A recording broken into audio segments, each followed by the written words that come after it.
উত্তর থেকে দক্ষিণী মেরু সকলে মুসলমান, সাদা কালো আর ধনী গরিব মোরা এক দেহ এক প্রাণ।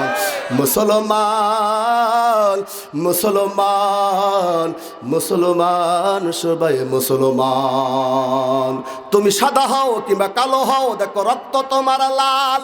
ঠিক, তুমি সাদা হও কিংবা কালো হও, দেখো রক্ত তোমার লাল, রক্ত তোমার লাল, রক্ত তোমার লাল।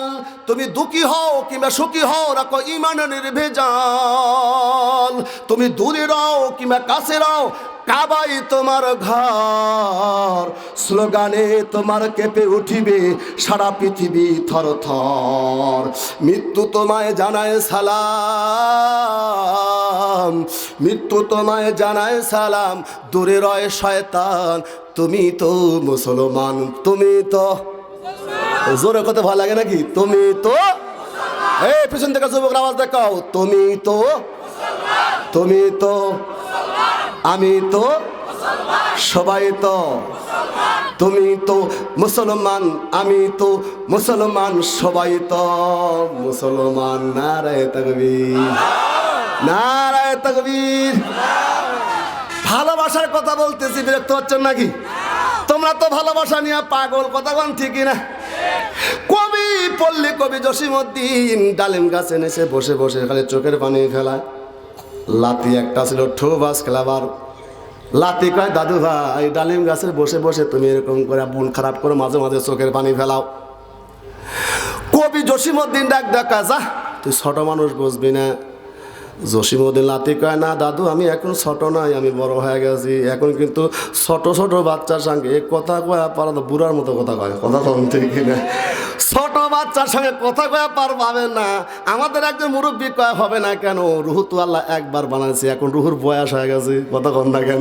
এরা 10 বছর 50 বছর আগে আসতো, কিন্তু 50 বছর পরে আসছে। এই জন্য বুদ্ধি দেখবেন ছোট ছোট বাচ্চার বড় বড় কথা কয়। জসিমউদ্দিন ডাক ডাক কই, যা লাতি তুই বুঝবি না। জসিমউদ্দিন লাতি কয়, না দাদু কও, তুমি এই ডালিম গাছের গোড়ায় বসে বসে কেন কান্নাকাটি করো, মাঝে মাঝে মন খারাপ করো? জসিমউদ্দিন ডাক ডাক কয়, তাহলে তুই শোন, আমি এমনি কান্নাকাটি করি না, ভালোবাসার বন্ধন। সুবহানাল্লাহ। ভালোবাসার বন্ধন কি? ওইখানে তোর দাদির কবর, ডালিম গাছের তলে 30 বছর রেখেছেন তারে, 2 নয়নের জলে ভিজি। এতটুকু ভালোবেসেছেন তারে, পুতুলের মতো মুখ, পুতুলের বিয়া ভেঙে গেলে কেঁদে ভাসাই তবু। কবি জসিমউদ্দিন নাতিক কইছে, আমি কি ডালিম গাছের নিচে এসে এমনি এমনি বসে থাকি রে? এই ডালিম গাছের নিচে তোর দাদির কবর আছে। এই কবিতার নাম কবর, এটা কবিতা আগে ছিল। এই ডালিম গাছের নিচে তোর দাদির কবর আছে। 30 বছর হয়ে গেল আমার থেকে বিদায় হয়ে চলে গেছে, কিন্তু তোর দাদিকে আমি ভুলে থাকতে পারি না রে। এই জন্য মাঝে মাঝে এখানে সে কান্নাকাটি করি। সুবহানাল্লাহ। ওইখানে তোর দাদির কবর, ডালিম গাছের তলে 30 বছর রেখেছিনু তারে, 2 নয়নের জলে ভিজে। এতটুকু ভালোবেসেছিল তারে, পুতুলের মতো মুখ, পুতুলের বিয়া ভেঙে গেলে কেঁদে ভাসাই তবুক। আল্লাহ রসুল সরকার হাদিসে বলছেন, স্বামী আর ভালোবাসা এটা জান্নাতি স্বর্গীয় একটা শান্তি। এই ভালোবাসার বন্ধন দিয়া কোনো মহিলা যদি এইটা নিয়ত করে, স্বামীকে ডাক ডাকা পানে, স্বামী সঙ্গীল কাপড় পরিয়া 900 সাধন সাজাইয়া, কত সুন্দর সাধন লইয়া আপনার গাড়ি ইসলামী হাকিমত করে বিয়ে করে আসি শরীয়ত মানিয়া। বাবার কাছে থাকার হুকুম নাই, দুনিয়ার কারো কাছে না। স্বামী আপনি আমার বৈধ সম্পর্ক, আপনার বাড়িতে থাকবো। আর আল্লাহ রসুল বলেছে, কোন স্বামী যদি বিবির উপর শ্রদ্ধা হয়, ভালোবাসা দিয়া ভালোবাসা নিয়ে আসে, মনোবত হয়ে যায়, স্বামীর প্রতি মন পাতে, অর্থাৎ স্ত্রীর প্রতি খুশি হয়ে যায়। হায় হায় রে, স্বামীর আগে যদি স্ত্রী কবরে চলে যায়, আর মারা দেওয়ার পরে স্বামী যদি বলে আমার বিবি ভালো ছিল ভালো ছিল ভালো ছিল, 3 বার যদি কয়, সেই বলে প্রকাশ করে আমার বিবির মতো বিবি নাই রে, কত ভালো মানুষটা ছিল, আমার খেদমত করেছি, আমার মনে কষ্ট দেয় না, আমার বিরুদ্ধে কোনো নালিশ করে না। এই যে ভালো ভালো গুণ যদি স্বামী কইয়া ভালো কবর দেয়, আল্লাহ রসুল বলেছেন ওই বিবির কবর আল্লাহ জান্নাতের বাগান বানায়া দেয়। আমার মা বোন কে আজকে বয়ান শুনতে আসছে? মারা রে নারী জাতি সভ্য জাতি জান্নাতেরই ফুল, নারী জাতিকে ভালোবেসেছে আল্লাহ রাসূল। আল্লাহ নবী ডাক দেয়া কয় যে দাম্পত্য ঘরের মধ্যে দাম্পত্য শুরু হয়ে গেছে, ওই ঘরের মধ্যে যদি একটা কন্যা সন্তান আল্লাহ দেয়, ওই ঘরের মধ্যে আল্লাহ জান্নাতের বাগানে একটা ফুল ফুটায়া দেয়। ওগো নবী আমার দুইটা কন্যা সন্তান, দুইটা জান্নাতের মালিক। সুবহানাল্লাহ করেন না? সাহাবী নবী বলছেন তিনটা কন্যা সন্তান, যার তিনটা কন্যা সন্তান তিনটা জান্নাতের মালিক স্যার। এখন কথা হলো কন্যার মতো কন্যা হতে হবে, কথা কোন ঠিক কিনা? আর যদি কন্যা না হয় লেডিস ইন্ডোনেশ মার্কা লেডিস হয়, তাহলে একজন কন্যা 4 জন পুরুষকে জাহান্নামে নিয়ে যাবি। আমার মায়েরা আমার বোনেরা ভালো করে শোনেন, আল্লাহ রাসূল বলেছেন মহিলাদের জান্নাতে যাওয়া অতি সহজ। সুবহানাল্লাহ।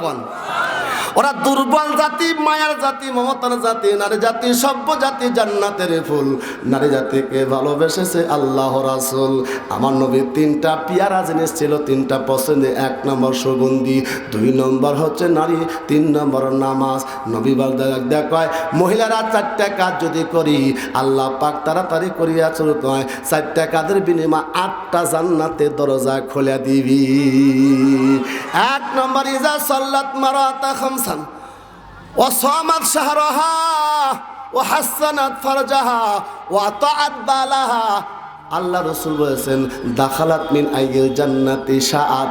তুই 4টা কাজ করবি। 1 নম্বর ইজা মারাত যদি মহিলারা সাল্লাত খামসা 5 ওয়াক্ত নামাজের পাবন্দি করবে যে মা। 2 নম্বর রমজান মাসে রোজা পালন করবে যে মা। 3 নম্বর হাসানাত ফরজা লজ্জাস্থান হেফাজত করবে। 4 নম্বর ওয়াতাআত বালাহা স্বামীর আনুগত্য করে, স্বামী যা কয় তাই শোনে, স্বামীকে খুশি করে দেয়। ওয়াতাআত বালাহা মুফাসসিরুন বলছেন স্বামী যদি দূর থেকে বাইরে থেকে আসি, ভালো মহিলার গুণ হলো সে সব কাজ বাদ দিয়া স্বামীর খুশি করবে সে। মারাতুল হাসানাত ইজা সাররা ইজা তাসুরুহু ইজা নাজারা।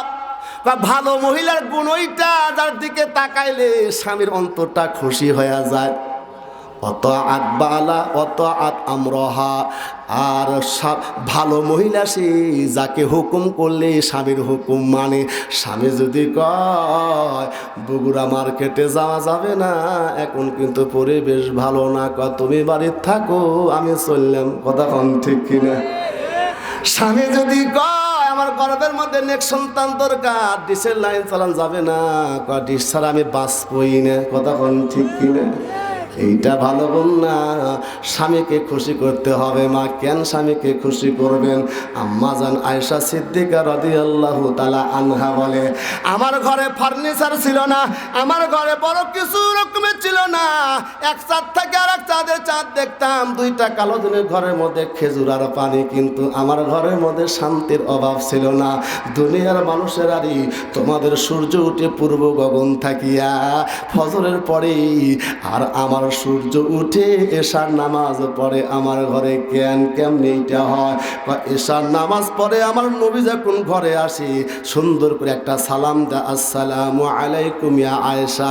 সালাম দিয়ে একটা মুস্কি হাসি দেয়। আমার ঘরের মধ্যে মাঝে মাঝে তেল লাগানো বাতির মধ্যে জয়তুন তেল থাকতো না, আলো থাকতো না, কিন্তু আমার নবী ঘরে আসিয়া সালাম দিয়া মুস্কি হাসি দিত। নবীর দাঁতের ঝলকে শরীরে ঝলকে ঘরটা ঝলমল ঝলমল করে উঠত। নবী